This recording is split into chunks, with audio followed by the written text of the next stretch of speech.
Today we're going to look at sheet 551, the 9% M&O requirement. And we can do that a couple of different ways. We can do 551 and you'll see it pop up there. Or if you wanted to, you could also just do 9% and you'll find the 9% 551. So let's check it out.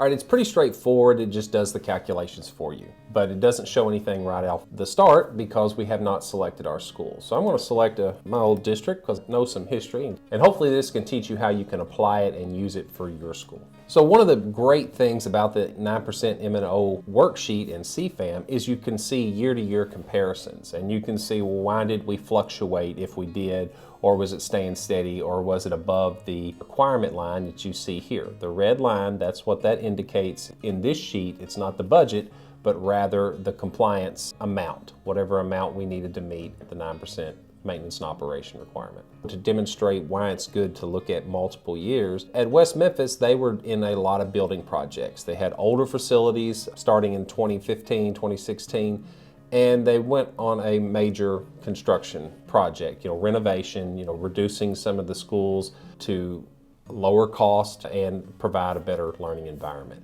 And so you can see that early on in 19, we were spending a lot more money in maintenance and operation because we had older facilities. And as you go to year 20, that goes down because we built new facilities. So we're reducing and we're building new facilities, reducing the number of campuses because we combined some schools due to some declining enrollment.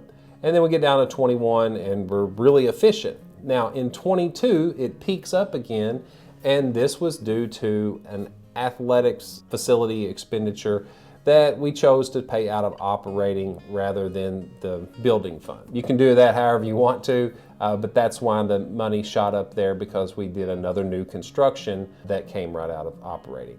And in 23, it hasn't met the threshold yet, but we're not finished with the year yet.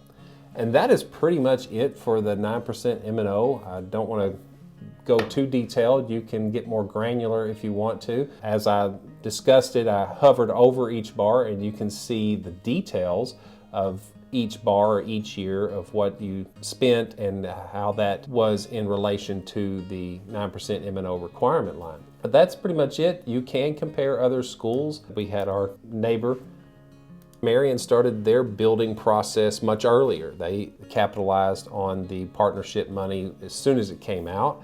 I remember discussing that with their business manager years ago. So their buildings are starting to age, and maybe they did another construction project here too. I do remember years ago, after they just built the new buildings, they said it was kind of a challenge to hit the compliance line because the new buildings were more efficient and cost less to maintain. This is a good comparison and good use for the 9% M&O Cfam worksheet. Cfam 551 can help you compare your year to year and your planning for your construction and your maintenance of your facilities.